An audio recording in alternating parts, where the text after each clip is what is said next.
story floating around this week, and there's one question everyone wants to know the answer to, Max.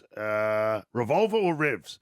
What would you call it? I've known it as Revs. Yes. Thank you, Max. I understand that its full name is Revolver, but I've never said, do you want to go to Revolver? To be fair, I've never been to Revolver. If you're ringing me up, you'd go, hey, Mickey, meet you at Revs. Revs, yeah. Well, I wouldn't go. Okay. Anything else you guys want to talk about? That's like CQ was short for Collins and Queens, wasn't it? But everyone called it CQ. Yeah. What's the pub across the road from Flinders Street Station?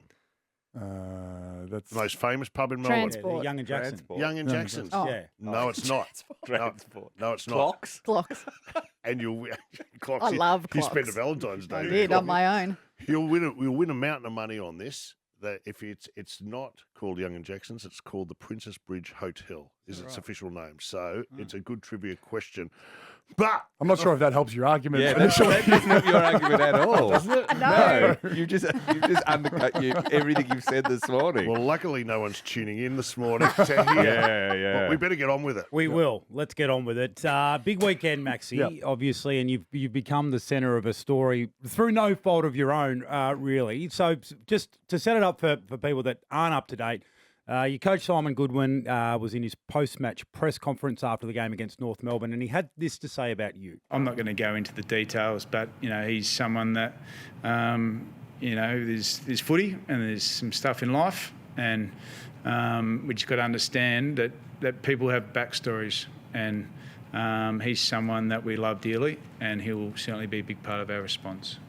So, mate, I heard that. I was at the game, called the game, heard that as part of the press conference, and my immediate thought, we see you twice a week, is are you okay? Is everything okay?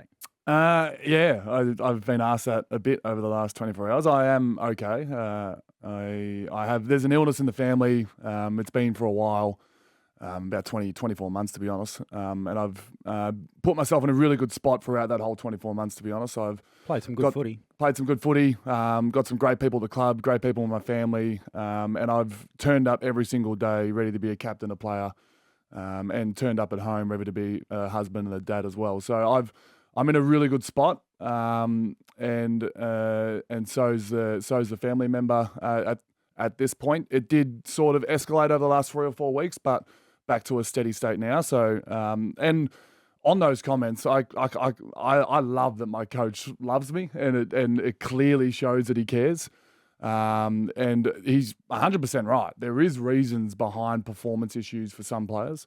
That wasn't me on the weekend. I got myself to a really good point to be able to play. I just got beat. We all just got beat apart from Cade Chandler, to be honest. So I won't hide behind that. But I understand what my coach was doing. He is a father figure for me. He was showing love. He was showing care. And yeah, I appreciate that. Were you going to make that family illness public? Because you haven't for the last few years. Yeah, I haven't hid behind it. I haven't walked into Triple M morning radio and gone, I have an illness in the family. But I also am free to talk about it throughout the club. And that's what is important. It probably was put me in a good spot throughout this whole time is I've been in open dialogue with people close to me within the four walls of the football club to be able to put myself in a good place to be the best captain, player, teammate I can be. Yeah. Has Goody apologised for sort of inadvertently inviting speculation because you've received hundreds of text messages of people asking you the same question, are you okay? Yeah, we spoke a lot yesterday, and we speak every single day, and there's no issue with me and Goody, and I can clearly see what he was trying to do. He was trying to show me love, support, and care, and I don't mind. I spoke to that family member yesterday. They don't mind. So yeah, it's fine. Prefer he just say Max got beaten on the day it happens? I think if we all went back to the start of the press conference, we potentially just say I just got smashed by Cherry. But I also don't mind how it's played out. I'll take any excuse I can get anywhere, anytime. You know me. Well, we make them for you. With Max Gawn. We're glad you're okay. Yes. Thank you. Yes. No. Yeah. Look, I've had some ups and downs throughout the journey, but I've got myself in a really good spot to be able to play some good football. And if I know I'm sort of a mental health advocate, I will clearly stand aside from football if I was struggling. But I've got some great people at both the club and at home that keep me in a good place. Awesome. Well, with Max Gawn in 30 seconds on Triple M. Mick in the Morning. Shocker on the weekend, beaten by North Melbourne, but here it is. And you don't see these scenes very often. North Melbourne coach Clarko seen nipple crippling players after the game. Yeah. Is that on in the in this day and age? That's enjoying a win. Yeah. If you go up to your key players And give their and nipple give a them a nipple tweak. cripple, he gave one of them a wet willy. When I was preparing my answer list this morning, coming in, I certainly didn't have nipple cripple response. Well, In there. You don't have part of the media briefing you got. I ask the hard questions. Yeah, you do. All right, we get the stuff out of the silly stuff out of the way. No, you can get overly excited in the winning change rooms. Ask Nick next to me. You can sort of There you go. you That's can a little sort of drop-off. enjoy yourself a bit I in the got winning carried change away rooms. on the weekend. Ever been nipple crippled after a game? Ross maybe was doing that. He was very excited. in Ross those had rooms. the kids on his shoulders. Ross was up and about in the rooms after the He'd game. be up for a wedgie. I Yeah. reckon. Here's another criticism I have of football teams. When they second songs that they have no right to second. So Port Adelaide, of course, second Never Tear Us Apart. Great song. Gone forever for me. I cannot separate it from the kind of simpleton, bogan, criminal Element. now. It's forever attached. You know to- what this to that. does? I think it works against them now because they hear that every single game where we hear it once a year and it gets you up every time you're there. Like, this is so cool. This is the best thing ever. So Freo now have seconded Coldplay. So that's now after every goal now, this comes out. So Yeah, right. you're not going to hear it that often. But there it is. And I just wonder what the rules are here. Like if Melbourne had to choose a song, Yes. No, what would the song be? We actually had a really cool one in round one. We had an Irish jiggy because it was Jim's Yes, round. you Oh, yeah. Oh, And then we yeah. didn't quite hear it on the weekend. I but- feel it'd be something from Les Mis. Okay. There they come. Look out, it's the Melbourne football team. Direct from Entrecôte. Checks out. To be that fair, work that out would for be a good you? song to listen to. But Well, we did used to before the game. You would remember this.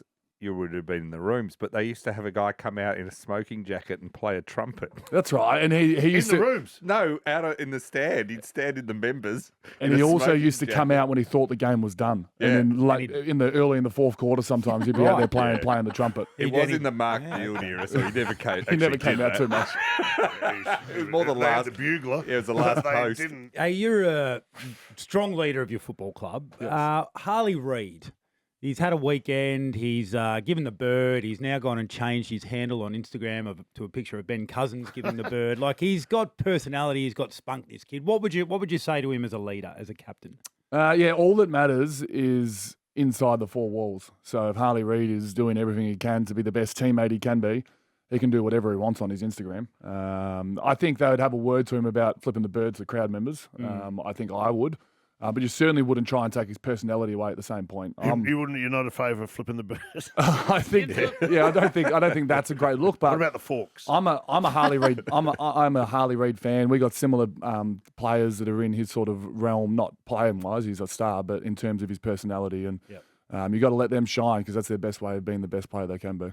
All right. It feels strange that he's going to be disciplined by the AFL. He'll get a rap over the knuckles. I think they've always anyone who's ever done anything to the crowd has got in trouble, haven't they? Cousins got it. Yeah, I think And it'll be. They get about they get about $5,000 fine. $5,000 fine. And that's gone up. I mean, AFL players get fined about 40 grand these days. So it's phenomenal how many fines we're getting. But I think that one deserves. Mate, where to this week for the D's? We're at the G. Sorry, I'm actually going to answer the question theoretically. We are playing Gold Coast at the G. In terms of how we get back to our best, I think the first three games, we call it three because we played North and Freo in some practice games.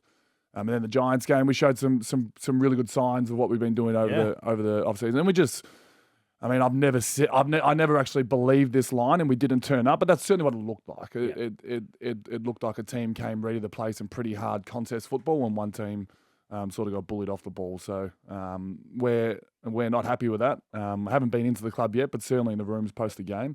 We'll go in today. We'll have a look at North, and then we'll move pretty quickly onto Gold Coast, who did win their only game by 100 points against West Coast away. So it's going to be a pretty hot contest. And you've got a big Anzac Eve clash coming up. That's coming. We've still got a little bit of time. Well, I tell you what, you want to get your house in order.